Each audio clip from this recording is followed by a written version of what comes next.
বিসমিল্লাহির রহমানির রহিম। আসসালামু আলাইকুম। হ্যালো বন্ধুরা, আশা করছি সবাই অনেক অনেক ভালো আছেন। সবাইকে ঈদ মোবারক। আজকে ঈদের দিন, আর ঈদের দিন সকাল থেকে আমি কি কি করেছি সবকিছুই থাকছে এই ভিডিওতে। আশা করছি ভিডিওটা না টেনে পুরো ভিডিওটা দেখবেন। সকাল সকাল ঘুম থেকে উঠে আগে দুইটা হাত ভালো করে দেখলাম যে আমার মেহেদির রংটা ভালো করে গাঢ় হয়েছে কিনা। তারপর লেগে পড়লাম ঘর গোছানোর কাজে। ঘর দর ভালো করে গুছায় তারপর রান্নাঘর ক্লিন করে একদম সকালের নাস্তা সহ সবকিছু কমপ্লিট করে ফেললাম। তো আপনাদের ভাইয়া যেহেতু নামাজে যাবে, ও গোসলে গেছে, আমি ওর সব পাঞ্জাবি টুপি সবকিছু রেডি করে আমি গোসল করে চলে আসলাম। তো এই যে সে নামাজে চলে যাবে, আমি তাড়াহুড়া করে তার সবকিছু আগায় দিতেছিলাম, তার মাঝখানে একটু ভিডিও করে রাখা। সে যতক্ষণ না পর্যন্ত বাসা থেকে বের হইতেছে ততক্ষণ পর্যন্ত তার সব কাজ আমি আমার করে দিতে হবে, এবং তার সব কাজগুলো আমি এই যে তার সবকিছু রেডি। এখন সে নামাজে চলে যাচ্ছে। সে চলে যাওয়ার পরে তাড়াহুড়া করে আমি রেডি হয়ে গেলাম। আমার মেয়েও রেডি হয়ে যাচ্ছে, কারণ সে নামাজ থেকে এসে নাস্তা খেতে চাইবে।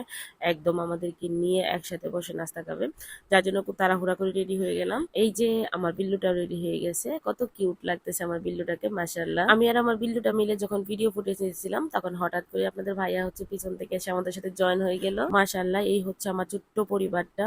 সবাই দোয়া করবেন আমাদের জন্য। জীবনটা কোনো গোলাপ ফুল নয়, সেখানে অনেক কাটাও আছে। সো দুঃখ, কষ্ট, হাসি, বেদনা, আনন্দ সবকিছু মিলাই জীবন। আর আমরা এই প্রত্যেকটা সময় একজন আরেকজনের পাশে থাকি। আমাদের কষ্টের সময়গুলো যেভাবে আমরা তিনজন মিলে শেয়ার করে নিই, ঠিক সেইভাবে আমাদের আনন্দের সময়গুলো কিন্তু আমরা ঠিক সেইভাবেই তিনজনে শেয়ার করে নিই। আমার মেয়েটা না ছোটবেলা থেকেই অনেক লক্ষ্মী। ও যেন না আমাদের সবকিছু বোঝে, আমরা কিভাবে আছি, কি পরিস্থিতিতে আছি।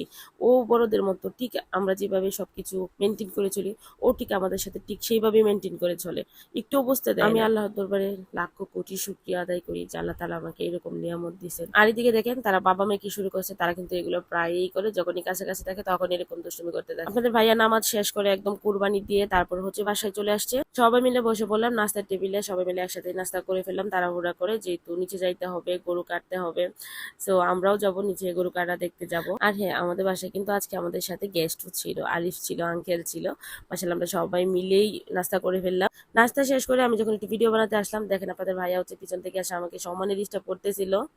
ঈদ মুবারক, ঈদ মুবারক। তো এই তো ঝটপট কিছু ভিডিও করে ড্রেসটা চেঞ্জ করে আমি গরু কাটা দেখতে চলে আসলাম। তো এই যে দেখেন সবাই কত ব্যস্ত, সবাই অনেক মনোযোগ সহকারে কাজ করতেছিল। আর আজকে কিন্তু অনেকটাই গরম পড়ছে। সব কাজ শেষ করে যখন মাংস পাঠাই দিল, আমি তাড়াহুড়া করে অল্প একটু মাংস রান্না করে ওদেরকে খাবার দিয়ে দিলাম। ভীষণ ক্ষুধা লাগছিল সবার, তাড়াহুড়া করে আমি সবাইকে খাবারটা দিয়ে দিলাম। সবাই মিলে একসাথে বসে পড়লাম খেতে। তরকারিটা কিন্তু ভীষণ টেস্ট হয়েছিল। আলহামদুলিল্লাহ আলহামদুলিল্লাহ যে আমাদের ঈদটা অনেক সুন্দর কাটছে। সো ভিউয়ার্স, যা যা করলাম আজকে সারাদিন সবকিছু কিন্তু আমি ভিডিও করে আপনাদেরকে দেখিয়ে দিলাম। আপনারাও কে কি করেছেন অবশ্যই আমার ভিডিও কমেন্ট সেকশনে গিয়ে লিখে যাবেন। ভালো থাকবেন সবাই, আল্লাহ হাফেজ।